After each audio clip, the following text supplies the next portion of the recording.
English से related सभी जानकारियों के लिए चैनल को सब्सक्राइब करें और बेल आइकन को भी क्लिक करें फॉर मोर इन्फॉर्मेशन। हेलो दोस्तों, आज का जो वीडियो है उसमें हम बात करने वाले हैं क्लास 12 के इंग्लिश सब्जेक्ट के फ्लेमिंगो जो बुक है उसके प्रोज सेक्शन का लेसन 1 का पार्ट 4। ठीक है ना, ये पार्ट 4 है। इसमें हम सबसे पहले जो देखेंगे वर्ड मीनिंग देखेंगे, फिर एक्सप्लेनेशन। अगर आपको इसके पिछले कुछ वीडियोस देखने मतलब पार्ट 1, पार्ट 2, पार्ट 3, तो आप ऊपर दिए गए लिंक पे जाओगे तो आपको वो मिल जाएगा। वहाँ पे आप एक्सप्लेनेशन भी देख सकते हो, समझ भी सकते हो। ठीक है ना। अभी जो हम देखेंगे सबसे पहले वर्ड मीनिंग, फिर एक्सप्लेनेशन। चलिए देखा जाए वर्ड मीनिंग। पहला जो वर्ड है वो पड़ेगा अनदर। अनदर मतलब होता है एक और। क्लियरेस्ट मतलब साफ साफ, निर्मल। ठीक। लॉजिकल मतलब तार्किक बातें करना, जैसे लॉजिकल बातें करो तो लॉजिकल मतलब तार्किक बातें, तर्क की बातें। गार्ड मतलब किसी की रक्षक करना, रक्षक को हम गार्ड कहते हैं, नाउन के रूप में यूज होता है। इंस्लेव्ड यानी किसी का गुलाम हो जाना या गुलाम होना। प्रिजन मतलब जेल। और अमेज मतलब चकित हो जाना, अचंभित हो जाना कि अरे ये कैसे हो गया, तो चकित को हम अमेज्ड कह सकते हैं। फिर नेक्स्ट वर्ड जो है वो है सीम्ड यानी प्रतीत हुआ। लिसन मतलब कोई बात सुना आपने कि भाई मैंने ये बात सुन लिया, तो वो उसको कहते हैं लिसन। एक्सप्लेन, एक्सप्लेन मतलब किसी को समझाया या किसी को कोई बात बताया तो बोलते हैं एक्सप्लेन्ड। उसने मुझे अच्छे तरीके से समझाया तो एक्सप्लेन्ड। पेशेंस मतलब होता है धैर्य। क्या होता है? धैर्य। बोलते हैं ना धैर्य रखो सब कुछ सही हो जाएगा, तो पेशेंस। पुट इट मतलब कहीं पर कोई बात रखना या किसी भी चीज़ को रखना, तो उसको हम पुट इट कह सकते हैं। ठीक। स्ट्रोक मतलब होता है आघात, एक ही झटके में। बोलते हैं ना एक ही झटके में कर दो, तो स्ट्रोक मतलब आघात भी होता है और एक झटके में को भी हम स्ट्रोक कह सकते हैं कि भाई एक झटके में फटाफट इस काम को कर दो। फिर लिखा है लुक्ड। लुक्ड मतलब किसी चीज़ को आपने देखा कि भाई मैंने उसको देखा, तो आई लुक्ड दैट, ऐसे। और जो कुछ वर्ड हैं जैसे फ्लोटिंग मतलब होता है बहना। हंग मतलब त्रिशंकु अर्थात लटकना। लटकने को हैंग का थर्ड फॉर्म है हंग। त्रिशंकु नाउन के रूप में यूज हुआ है, अगर इसको वर्ब के रूप में यूज होगा तो इसका मतलब होता है लटकना। ऑट टू मतलब चाहिए, और ये कौन सा चाहिए? मौलिक चाहिए। जैसे हमें देश की सेवा करनी चाहिए, हमें माता पिता की सेवा करनी चाहिए, हमें बड़ों का सम्मान करना चाहिए, तो ये जो मौलिकता की बात होती है तब हम ऑट टू का यूज़ करते हैं, अदरवाइज शुड से काम चल जाता है। स्क्रैचिंग मतलब खरोच करना। बीटल्स मतलब झिंगुर या भौरे को हम बीटल्स कह सकते हैं। लेटेस्ट, लिटिलिस्ट मतलब सबसे छोटे, सबसे छोटे को लिटिलिस्ट कहते हैं। फिर कूड मतलब कि इसने कोई बात कहा, खासकर पीजन ने। फिर लास्ट में लिखा है फिश हुक। फिश हुक मतलब होता है मछली का कांटा या मछली फंसाने का कांटा। ठीक। तो ये सारे जो वर्ड्स हैं अभी हम देखेंगे जब बुक में पढ़ेंगे तब एक्सप्लेनेशन में, तो ये सारे वर्ड्स उसमें आएंगे। हो सकता है उसमें कुछ और वर्ड आए जो आपको ना पता हो, तो वो भी आप उसमें नोट कर लीजिएगा हो सके तो। वैसे उसका हिंदी उसमें मिल जाएगा आपको। साथ में आप चाहो तो इसका आपको पीडीएफ भी इसी वीडियो के डिटेल में मिल सकता है, तो जरूर जाके देखिएगा। अब हम बात करने वाले एक्सप्लेनेशन की, तो चलिए स्टार्ट करते हैं अब हम एक्सप्लेनेशन। चलिए दोस्तों, अब यहाँ से स्टार्ट करते हैं। यहाँ से हमें स्टार्ट करना है, ठीक है, 9 से। तो चलिए स्टार्ट करते हैं। इससे पहले की वीडियोस अगर आप देखना चाहो तो आप जरूर जाके देखिएगा, और अगर देख लिया तो चलिए स्टार्ट करते हैं यहाँ से। क्या लिखा है? देन, तब, from one thing to another, M Hamel went on to talk of a French language. ठीक है। और और उस समय जब उन्होंने बताया कि भाई ऐसा ऐसा करना चाहिए, और ये गलती हमारी थी, ये हमारे पेरेंट की गलती थी कि हमें ठीक से पढ़ाया नहीं, ये सब जब बातें हो गई तो वो एक दूसरे से उन्होंने बातें किया, और एम हैमल जो थे वो एक दूसरे से क्या करने लगे? अब बात करने लगे किसमें? फ्रेंच लैंग्वेज में। ठीक है, या फ्रेंच लैंग्वेज के बारे में। Saying that it was the most beautiful language in the world. ये कहते हुए कि ये जो फ्रेंच लैंग्वेज है ये दुनिया की सबसे खूबसूरत भाषा है। देखो भाई, हर देश के लोगों को अपनी भाषा खूबसूरत लगती है। हमें हिंदी अच्छी लगती है, हमें संस्कृत अच्छी लगती है, हमें तमिल अच्छी लगती है, हमें अपने पंजाबी अच्छी लगती है, भोजपुरी अच्छी लगती है। अपना अपना अलग अलग जगह पे हमें अपनी अलग अलग भाषा अच्छी लगती है, खूबसूरत लगती है। ठीक वैसे ही यहाँ पर भी है कि भाई हरियाणा के लोग को हरियाणवी भाषा अच्छी लगती है, सबको अपनी अपनी भाषा अच्छी लगती है। जंगल में रहता है उसको अपनी भाषा अच्छी लगती है। तो यहाँ पे वो जो एम हैमल है वो कह रहे हैं कि ये जो फ्रेंच लैंग्वेज है ये दुनिया की सबसे सुंदर भाषा है। द क्लियरेस्ट, सबसे सबसे साफ भाषा है। द मोस्ट लॉजिकल, सबसे ज़्यादा लॉजिकल भाषा है। That we must guard it among us, मतलब इतनी ज़्यादा ये अच्छी है कि ये हमारे बीच में एक सुरक्षा कवच बनाती है and among us and never forget it. और हमें ये भूलना नहीं चाहिए। देखो रक्षा कवच मतलब ये नहीं कि ये जो भाषा है हमें बचाती है।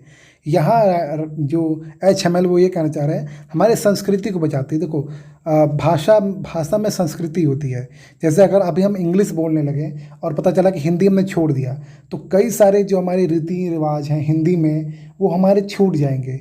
वो हम अब इंग्लिश में काम करेंगे। तो रीति रिवाज जो होते हैं वो भाषा के साथ चले आते हैं। तो यहाँ वो कह रहे हैं कि वो जो रीति रिवाज है उसका ये गार्ड बना हुआ, गार्ड मतलब एक सुरक्षा कवच है हमारी ये भाषा। और हमें ये कभी इसको भूलना नहीं चाहिए। हमारे लिए भी अप्लाई होता है, इंडियन के लिए भी। Because when a people are enslaved, क्योंकि जब जो व्यक्ति होता है वो दास होता है, as long as they hold fast to their language it is as if they had the key to their prison. ठीक है, तो मतलब जब तक व्यक्ति के पास अपने देश के लोग मतलब जब तक वो रहते गुलाम रहते हैं किसी पर्टिकुलर भाषा को लेकर, ठीक है, तो वो उस चाबी की तरह है। जैसे कि मान लो आपके पास किसी जेल की चाबी हो, मतलब कहने का मतलब कि अगर आपके पास अपनी खुद की भाषा होती है, ठीक है, तो वो क्या होता है कि अगर मान लो आप कहीं फंस गए हो तो आप उससे बाहर निकल सकते हो।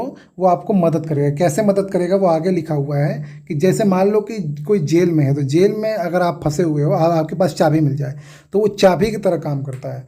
यहाँ ये लेखक बताना चाह रहा है कि अगर आप कहीं फंस जाते हो संस्कृति को लेकर, कल्चर को लेकर, तब आपकी ये जो भाषा है यही आपको बचाती है, उन तर्कों से आपको निकालती है। कहीं आप तर्क में फंस गए, कहीं आप लॉजिकल चीज़ें फंस गए, आपने कोई आपकी पुरानी बातें आपको याद दिलाता है। जैसे होता है नहीं, कभी कभी बहस होता है कल्चर को लेकर कि ये कल्चर अच्छा है, वो कल्चर अच्छा है, तो आपकी जो भाषा है वही आपको अपने कल्चर के बारे में अच्छी बातें बताती है। और जब उस पर्टिकुलर प्रिजन में फंस गए हो, उस जो पर्टिकुलर जेल में आप फंस गए, उससे आपको बाहर निकालती है, वो चाबी की तरह काम आती है। अर्थात वो जो आप बहस कर रहे हो उस बहस में अपने आप को बेटर बताने के लिए आपको अपनी भाषा का प्रयोग करना होता है।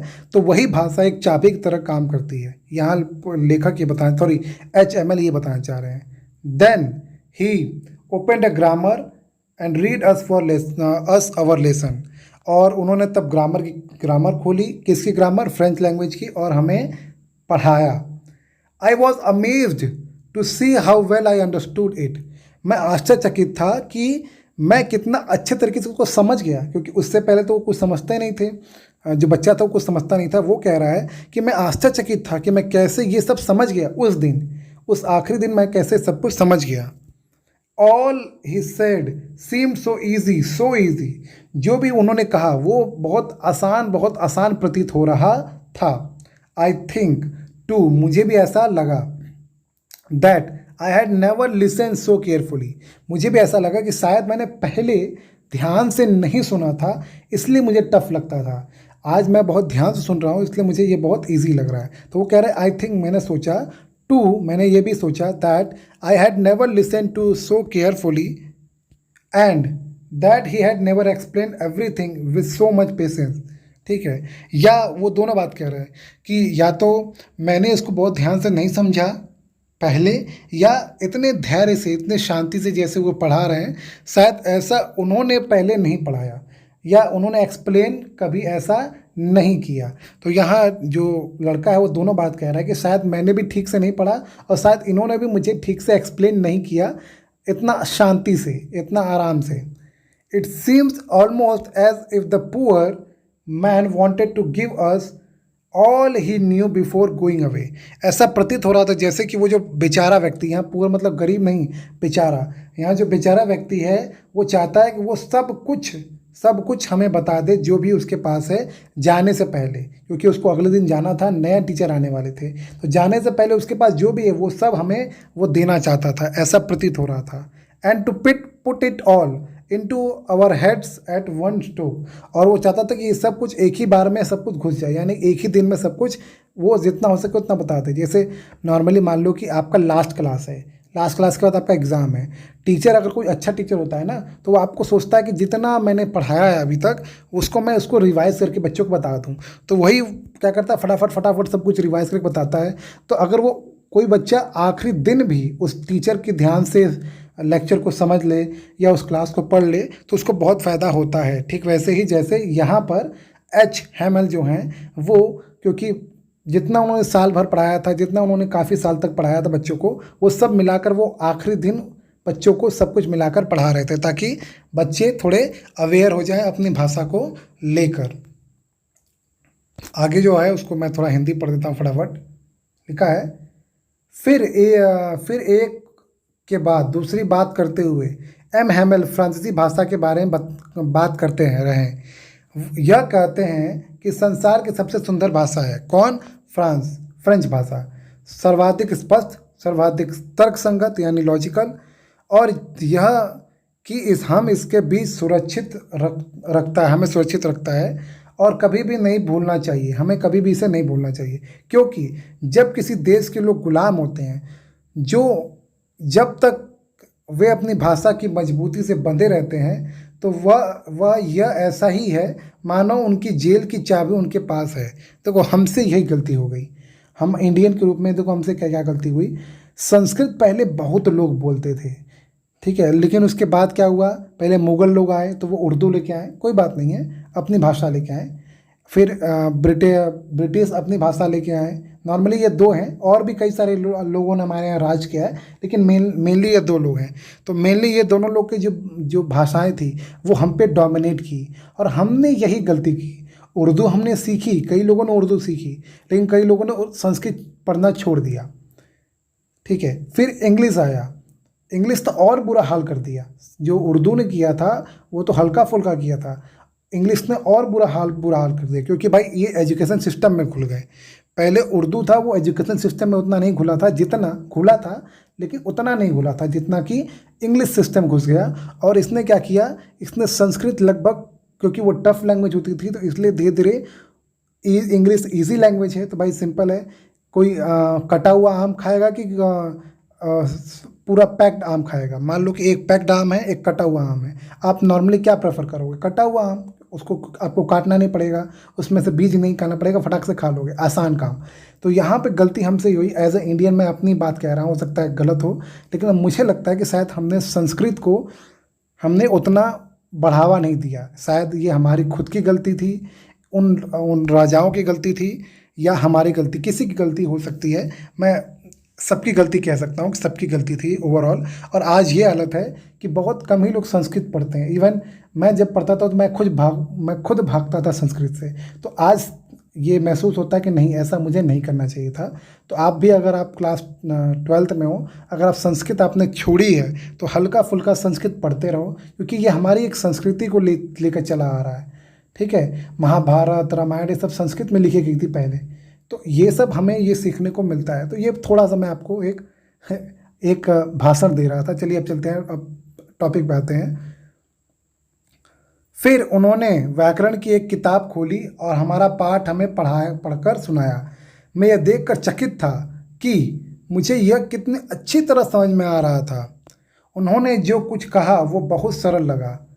मैं यह सोचता हूँ कि मैंने कभी इतने ध्यान से नहीं सुना था, और उन्होंने हर चीज़ को धैर्यपूर्वक कभी इतना अधिक स्पष्ट नहीं किया था। ऐसा लग रहा था कि बेचारे जाने से पहले वह सब कुछ जानता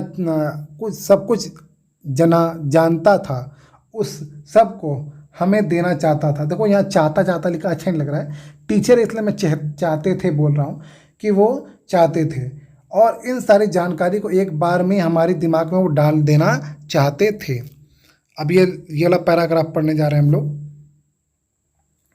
after the grammar we had a lesson in writing. अब हमें लेसन जो मिला वो मिला राइटिंग का। उन्होंने शुरू पहले ग्रामर पढ़ाया, फिर अब वो राइटिंग पढ़ा रहे हैं। That day M Hamel had a new copies of for us. उस दिन एम हैमल ने हमारे लिए अलग से नई कॉपी ली थी। Written in a beautiful round hand, जिसमें बहुत अच्छे तरीके से लिखा हुआ था, अच्छी लिपि में उसको लिखा हुआ था। राउंड हैंड मतलब ये हाथों से लिखा हुआ था। फ्रांस एल्सेस, और उसमें क्या हुआ लिखा था, उसमें लिखा हुआ था फ्रांस एल्सेस, यही ऐसे ही लिखा हुआ था। They look like a little flag floating everywhere in the school room. ऐसा प्रतीत हो रहा जैसे कि वो एक छोटा सा फ्लैग है। देखो, आप ही लोग बोलो भारत माता की जय, भारत माता की जय, सभी लोग बोलो, तो ऐसा प्रतीत हो रहा है जैसे कि हम 15 अगस्त में खड़े हुए हैं, झंडा फहराया जा रहा है, हम सब लोग 15 अगस्त के दिन चिल्ला चिल्ला के भारत माता की जय बोल रहे हैं। ठीक, तो वैसी फीलिंग उस समय बच्चे को आ रही थी। कौन सी फीलिंग? कि जब वो उसको पढ़ रहा था, फ्रांस एल्सेज पढ़ रहा था या लिख रहा था, तब जो सभी बच्चे जब उसको पढ़ रहे थे, लिख रहे थे, तो ऐसा लग रहा था जैसे कि कोई छोटा सा फ्लैग है, जो छोटे झंडे हैं वो लहरा रहे हैं क्लासरूम में। Hung from the road at the top of the our disk, ऐसा लग रहा था जैसे कि वह छड़ों में वो झंडा जो है वो क्या हुआ है, लटका हुआ है, अर्थात उसको फहराया जा रहा है। यहाँ फहराने से मतलब है, you ought to have seen how every one set to work. ठीक है, आपको देखना चाहिए, मतलब रुकिए थोड़ा, उसको मैं ऊपर कर दे रहा हूँ थोड़ा सा। क्या लिखा है? You ought to have. देखिए, ऑट टू का यूज़ करते हैं जब कोई काम आपको करना ही चाहिए और मौलिक कर्तव्य के रूप, जैसे हमें देश की सेवा करनी चाहिए, हमें माता पिता की सेवा करनी चाहिए, हमें बुजुर्गों की सम्मान करना चाहिए। तो ये देखो, चाहिए तो आ रहा है, लेकिन इसमें एक मॉरल, एक नैतिकता की बात हो रही है। ठीक वैसे ही जब कभी भी ऑट टू यूज़ हो, यानी नैतिकता की बात होती है। You ought to have seen how every one set to work, आपको ये देखना चाहिए कि सभी लोग कैसे काम में जुटे हुए थे। And how quite it was, और कितनी शांति थी। मतलब देखो, तो जब सब अपना अपना काम करने लगते हैं तो भाई क्लास अपने आप शांत हो जाता है। The only sound was the sketching of the pen over the paper, सिर्फ एक ही आवाज़ जो आ रही थी वो आ रही थी पेन की। किसकी आ रही थी? पेन्स की आवाज़ आ रही थी, जो स्केच हो रही थी, जो खींची जा रही थी पेपर पे। यानी सभी बच्चे यही क्या लिख रहे थे? ये लिख रहे थे, फ्रांस एल्सेज, फ्रांस एल्सेज, सभी बच्चे इसी को लिख रहे थे। ठीक, समझ में आ गया? और इसीलिए कोई और आवाज़ नहीं आ रही थी, सिर्फ और सिर्फ उस पेन से खींची हुई स्केचिंग की आवाज़ आ रही थी पेपर पर। वंस सम बीटल्स फ्लू इन, जब एक बीटल्स मतलब कुछ, सम मतलब होता है कुछ, और बीटल्स मतलब होता है कीड़े। ठीक है, या टिड्डे, या मतलब छोटे छोटे छोटे जो टिड्डे टिड्डे होते हैं, भौरा बोल सकते हो, टिड्डे बोल सकते हो। ठीक है, तो ये सब जो थे, ये एक बार अचानक क्लास में उड़े। फ्लू मतलब होता है उड़े। But nobody paid any attention to them, पर कोई भी उस पर ध्यान नहीं दिया। ठीक है, मतलब सब इतने ज़्यादा मग्न होकर लिख रहे थे कि एक बार नहीं होता है क्लासरूम में कोई भौरा आ जाए तो सबका ध्यान जाता है, अरे वो भौरा आ गया, भौरा आ गया। उस समय ऐसा हुआ कि किसी का ध्यान भौरे पर नहीं गया। नॉट इवन द लिटिलेस्ट वन, यहाँ तक कि कोई छोटा सा छोटा बच्चा था, उसका भी ध्यान उस पर नहीं गया। Who work right on tracking their fish hook, है ना? तो जो मतलब ऐसा लग रहा था कि जो चित्र बनाने में लीन था, मतलब जो ट्रैकिंग मतलब यहाँ मतलब है कि भाई ट्रैक करना, लेकिन यहाँ मतलब ट्रैक मतलब होता है किसी को पकड़ना, लेकिन यहाँ मतलब है चित्र बनाना। ठीक, तो वो जो छोटा बच्चा था जो चित्र बनाने में मगरूल था, फिश हुक मछली पकड़ने वाला डंडा का चित्र बनाने में मगरूल था, वो भी ध्यान नहीं दिया उस भौरे को। As if that was French too. ठीक है, यद्यपि वह फ्रांस का ही था, पर किसी ने उस पर ध्यान नहीं दिया। किस पर? उस मक्खी पे कह सकते हो, या उस भौरे पर। On the roof the pigeon could very low. ठीक है, रूफ मतलब छत पर कह सकते हो। जो पिजन थी, रुकिए, जो पिजन थी वो कू कर रही थी। कू मतलब होता है, देखो साउंड है ये। जब कोई कोयल जो है, जब वो जब कोई बात करती है पिजन, कोयल तो नहीं कह सकते, गलती हो गया, कोयल नहीं, कबूतर। हाँ, पिजन मतलब कबूतर। कबूतर की जो साउंड होता है, जो वो आवाज़ निकालता है, उसको बोलते हैं कू। तो जो कबूतर था वो छत से अपनी आवाज़ निकाल रहा था, जो भी वो आवाज़ निकालता है, जैसे गुटर को बोलता है ना, तो वो आवाज़ निकाला था वेरी लो, बहुत धीमे से। And I thought to myself, और तब जब वो कबूतर आवाज़ निकाल रहा था, तो तब मैंने अपने आप में सोचा, will they make them sing in German even the pigeon, क्या वो जर्मन के लोग हैं, ठीक है, क्या वो इस पिजन को भी जर्मनी में गाना गवाएंगे? मतलब जो पिजन है, जो अभी क्या बोल रहा है, गुटर को बोल रहा है, अपनी भाषा में बोल रहा है, तो क्या जो ये जर्मन लोग हैं, जब हम उनके में चले जाएंगे, तो क्या ये उस पिजन को, उस कबूतर को भी अपनी भाषा में बुलवाएंगे, गवाएंगे? ये ये बच्चे के मन में ये विचार आ रहा है। समझ में आया यहाँ तक? यानी उसको ये डर है क्या जानवरों पर भी इसका असर पड़ेगा। हमें तो सिखाया जाएगा जर्मन, बाद में क्या जानवरों को भी सिखाया जाएगा, ऐसा कुछ। तो अब इसका हिंदी पढ़ लेते हैं। नेक्स्ट वीडियो में हम यहाँ से पढ़ेंगे, ध्यान दीजिएगा यहाँ से। अभी हम इसका हिंदी पढ़ लेते हैं। लिखा है, व्याकरण के बाद हमारा लेखन पाठ हुआ। उस दिन एम हैमल के पास हमारे लिए एक नई कॉपियाँ थी जिन पर सुंदर वक्राकार शैली में हस्तलेप लिखा गया था, फ्रांस अल्सास। वे ऐसी लग रही थी जैसे कि विद्यालय के कक्ष में छोटे छोटे झंडे लहरा रहे हो, जो हमारी मेजों के ऊपर छड़ों से लटका दिए हों। यानी कि भाई सबको उन्होंने दिया होगा, वो पन्ना दिया होगा, इस पर क्या लिखा था, फ्रांस अल्सास। तो वो एक झंडे के प्रति मतलब प्रतीत हो रहा था। काश आप भी कभी देखते कि सभी किस तरह अपने काम में जुट गए और सब कुछ कितना शांत था। एकमात्र ध्वनि कागज पर पेनों की रगड़ की आ रही थी। एक बार कुछ भ्रग यानी कि टिड्डा या भौरा उड़कर अंदर आ गए, परंतु किसी ने उन पर ध्यान नहीं दिया। सबसे छोटे ने भी ध्यान नहीं दिया, जो पूरे समय मछली पकड़ने के कांटों का चित्र बनाने में लीन था। यानी उसमें वह मगरूल था, मानो वह भी फ्रांसीसी की भाषा थी। कौन सी भाषा? वो जो मछली पकड़ने की थी वो भी फ्रांसीसी भाषा थी। तो वो उसमें बच्चा अपने में मगरूल था, उसको क्या पता क्या होने वाला है। छत पर कबूतर धीरे धीरे गुटरगू कर रहे थे और मैंने मन में सोचा क्या वे इन्हें भी जर्मन भाषा में गाने के लिए मजबूर करेंगे, कबूतरों को भी, ठीक है, इवन द पिजन्स, कबूतरों को भी। तो ऐसा विचार उस बच्चे को आ रहा था जब ये सब हो रहा था। होप आपको समझ में आया हो। कहीं पर कोई डाउट हो तो प्लीज़ क्वेश्चन जरूर पूछें, और वीडियो अगर अच्छी लगी तो वीडियो को लाइक करें, शेयर जरूर करें और चैनल को भी सब्सक्राइब करें, क्योंकि नेक्स्ट वीडियो में हम जो बात करेंगे ये वाला शायद ये आखिरी वीडियो होगा। मतलब इसके बाद जो नेक्स्ट वीडियो होगा इस लेसन का शायद वो आखिरी वीडियो होगा। आपने वीडियो देखा उसके लिए आपका बहुत बहुत धन्यवाद। Thank you so much for watching this video. धन्यवाद।